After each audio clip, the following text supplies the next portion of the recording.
ఇవాళ ఎవరు రావాలన్నా కూడా మాట్లాడితే వాళ్ళు అంటున్నారు కదా, మళ్ళీ ఏంటి ఏంటి మేమేం చేసామని చెప్పి ప్రతి వాళ్ళు ఇవాళ ఏం చేసాం కదా, దేశానికి రాష్ట్రానికి పట్టిన దరిద్రమే జగన్మోహన్ రెడ్డి. ఎవడి దగ్గరికి పోయినా ఎంత పారిశ్రామికవేత్త అయినా మళ్ళీ జగన్ వస్తే ఏం చేద్దామని అడుగుతున్నారు, కాంట్రాక్టర్లతో సైతం. చిన్న చిన్న కాంట్రాక్టర్లు పెట్టుబడిదారులు ఏంది, కాంట్రాక్టర్లు ఏంది, బయటికి వెళ్తే ఎవరైనా మళ్ళీ ఆయన వస్తే ఏంది మరి పరిస్థితి, వచ్చి పెడతాం పెట్టుబడులు నేను చూసి అంటున్నారు. ఇవాళ చంద్రబాబు గారు గుడ్ విల్ ఉండబట్టి కొస్తో కాస్తే వాళ్ళ రాష్ట్రానికి కంపెనీలు అన్న వస్తున్నాయండి. ఇవాళ క్వాంటమ్ వ్యాలీ అంటే అది సామాన్యమైన విషయం కాదు.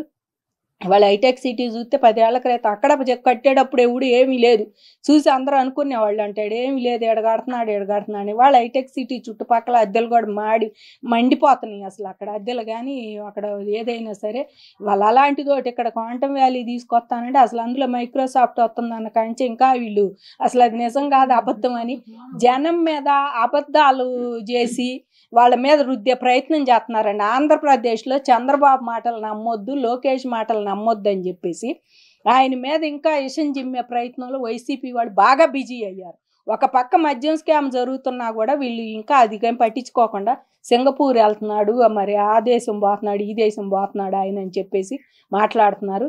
ఏదేమైనా మళ్ళీ సింగపూర్ లాంటి దేశం వచ్చి ఇక్కడ మనకి రాష్ట్రంలో మరి పార్ట్నర్షిప్గా పనిచేయటం అంటే చాలా సంతోషకరమైన విషయమే. పనులు కూడా తొందరగా ఫాస్ట్గా జరుగుతాయి అని మేము అనుకుంటున్నామండి. మరలా వైసీపీ పార్టీ అధికారంకి వస్తే అమరావతి పరిస్థితి ఏంటి? చాలా మందిలో కూడా ఒక భయం ఉంది, పెట్టుబడిదారుల్లో కానీ కాంట్రాక్టర్లో కానీ. వైసీపీ పార్టీ అధికారంలోకి రాదని అనుకుంటున్నామండి. ఎందుకంటే ఇవాళ చంద్రబాబు గారిని కూడా కోరేది ఒకటే, జగన్ కూడా పదే తన మీటింగ్లు చెప్తారు అధికారం మందే, ఇప్పటికే కళ్ళు మూస్తే 1 year అయిపోయింది, మళ్ళా జమిలి అంటున్నారు, 3 ఏళ్ళు కళ్ళు మూస్తే అధికారం మందే అంటున్నారు. ప్రతి వాళ్ళు కళ్ళు మూసుకొని కూర్చోండి, 4 ఏళ్ళు గడిచిపోతాయి, 5 ఏళ్ళు గడిచిపోతాయి, మళ్ళీ మందే అంటే వాళ్ళ కేడర్లో ఉత్సాహం నింపటానికి వచ్చేది. ఆయన ఇంకేమొస్తాడండి, ఆయన వచ్చేవాడైతే 11 కాదు, ఈసారి కూడా మళ్ళీ అమరావతి రైతులు కూటమి ప్రభుత్వం రావాలని ఎట్ట కంకణం కట్టుకొని తిరిగారో రాష్ట్రం మొత్తం కూడా మళ్ళీ కనుక ఎలక్షన్ ముందు అదే తంత అయిద్దండి. జగన్మోహన్ రెడ్డి అనేవాడిని రాజకీయం మొన్న ఇక్కడ ఎంపీ ఆయన పెమ్మసాని గారు చెప్తున్నాడు, జగన్ గారు తిరిగే ప్రతి క్షణం, ఆయన రోడ్ల మీద తిరిగే ప్రతి నిమిషం అభివృద్ధికి ఆటంకమే ఆంధ్రప్రదేశ్కి. అది మాత్రం అక్షర సత్యం అండి.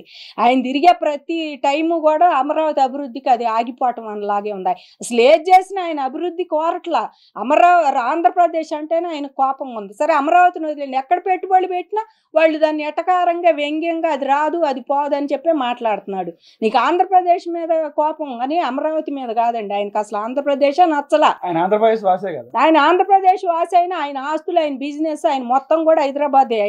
ఆయనకి రాష్ట్రానికి ఒక ఇల్లు ఉండాలి, జిల్లాకు ఒక ఇల్లు ఉండాలి, రాష్ట్రానికి ఒక ప్యాలెస్ ఉండాలి, జిల్లాకు ఒక ఇల్లు ఉండాలి. ఆయన ఆ రకంగా ఎన్నాళ్ళు చేసుకొచ్చాడు. ఇప్పుడు విశాఖపట్నంలో కట్టాడు, మరి తాడాపల్లిలో కట్టాడు, ఇల్లు ఉందని చెప్పి విశాఖపట్నంలో కట్టాడు. ఆయనకి కడప కర్నూలు చెప్పే పనే లేదు, వాళ్ళ సొంత అడ్డా కాబట్టి. ఆయన ఎంత దోసుకున్నారో ప్రజెంట్ అసలు ఇట్లా జరుగుతున్నా కూడా వాళ్ళు ఇట్లా మాట్లాడుతున్నారు. లిక్కర్ స్కామ్లో వాళ్ళు పట్టుబడ్డారు, వీళ్ళు అన్ని డబ్బు అంటే సిట్టును కూడా వాళ్ళు మేనేజ్ చేస్తున్నారు. రేపు పోతే ఇదంతా కూడా మేము ఆయన చెప్పమంటే చెప్పామని చెబుతాడు కసిరెడ్డి అని. అసలు ఇవాళ ఆయన మీటింగ్లో కూడా చెబుతున్నాడు. అక్కడ పోయిన తర్వాత ఇప్పుడు చెప్పిన మాటలన్నీ వెనక తీసుకుంటాడంట.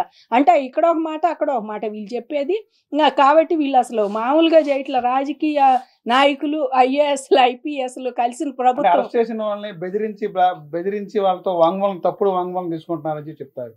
నిజంగా ఆ పరిస్థితి ఉంటుందంటారా? ఎందుకు ఉంటుందండి ఆ పరిస్థితి? వాళ్ళ అరెస్ట్ చేసినప్పుడు చెప్పించుకునేది ఒక భాగం తప్ప ఈ కోర్టులో ఈ కేసులు నిలవు అని చెప్పి అంటారు. ఈ కోర్టులు నిలవపోతే సుప్రీంకోర్టు దాబోయినప్పుడు వాళ్ళు ఎందుకు బెయిల్ లేదండి వాళ్ళకి? సుప్రీంకోర్టుకు పోయారు, హైకోర్టుకు పోతే అసలు బెయిల్ లేదన్నారు, సుప్రీంకోర్టుకు పోతే బెయిల్ లేదన్నారు. అసలు సుప్రీంకోర్టులో మీ వాళ్ళే నడిపించారు. అమరావతిలో ఏ కేసు పోయినా 51 కేసులు వేసాడు అమరావతి మీద. ఈ రాష్ట్రంలో ఎంఆర్డీఏ అన్నాడు, సెంటు భూములు అన్నాడు, అసలు ఇట్లాంటివి అసలు ఆయన అసైన్డ్ భూములు ఏంది, ఇన్సైడ్ ట్రేడింగ్ జరిగింది అన్నాడు. ఇవాళ ఇన్సైడ్ ట్రేడింగ్ జరిగిందని చెప్పి జగన్మోహన్ రెడ్డి చెప్పే అబద్ధాలకు నిదర్శనం ఏంటంటేనండి, మద్యపానం పూర్తిగా నిషేధం మన ప్రభుత్వంలో చెయ్యి ఊపుకుంటా చెప్పాడు పాదయాత్ర అప్పుడు. మరి చేశాడు మద్యపానం పైపేచి ఆ మద్యం నువ్వే అమ్మావు సొంతగా, మీ సొంత కంపెనీలు మీ సొంత వాళ్ళు చేత అమ్మిచ్చావు నువ్వు. అమ్మిచ్చి డిజిటల్ పేమెంట్ లేకుండా హ్యాండ్ బై హ్యాండ్ క్యాష్ తీసుకొని నువ్వు ఇక కోట్లు వెనకేసుకున్నావు. అదే మద్యం పాలసీ నువ్వు 15 ఏళ్ళు పక్కన అడ్డం పెట్టి డబ్బులు తీసుకొచ్చావు. మద్యం పాలసీ తాగుబోతాడు బారు కొండాల్సిందే, తాగనాడు పాపాత్ముడు అని చెప్పి నువ్వు ఆ పాలసీలు కూడా అడ్డం పెట్టి డబ్బులు తీసుకొచ్చావు. అది డబ్బులు తీసుకొచ్చావన్న బాకీ తీర్చావా? ఆ మద్యపానం డబ్బులన్నీ మీ అకౌంట్లో వేసుకున్నారు. ఎవరికి వాళ్ళు దోచుకొని అసలు డెన్నుల్లాగా ఏర్పాటు చేసి సినిమా లెక్కలో ఇవాళ సినిమా ఈయన అంటాడు సినిమా డైలాగులు అంటే తప్పేంది అంటాడు కదా జగన్మోహన్ రెడ్డి గారు. రపా రప్ప అన్నప్పుడు సినిమా డైలాగులు అంటే తప్పు లేదు. అట్టాగే సినిమా 3 గంటలకు అయిపోద్ది, అది ముగింపు అయిపోద్ది, మొదలు అయిపోద్ది, ముగింపు 3 గంటల్లోనే. అట్ట కాదు కదా ఇది. మీరు జీవితం అట్లా అవ్వదు కదా 3 గంటల్లో. తప్పేముందంటే తప్పు లేదని నీ ఫోటో పెట్టాడు వాడు. ఆడెవడు పుష్ప సినిమా డైలాగ్ అన్నప్పుడు పుష్ప హీరో సినిమా ఫోటో పెడితే పోయేది, నీది పెడితే అంటే నువ్వు నరుకుతావని అందరినీ. కాబట్టి జగన్మోహన్ రెడ్డి వీళ్ళని పనులు చేయకుండా సినిమాలు బాగా చూశారు ఈ 150 మంది. ప్రతి వాడు సినిమా డైలాగులు కొట్టడం, అమరావతి మునిపది ప్రతి వాళ్ళు అమరావతి మీద ఒక రాయి వేయకుండా అయితే ఉండలేదండి.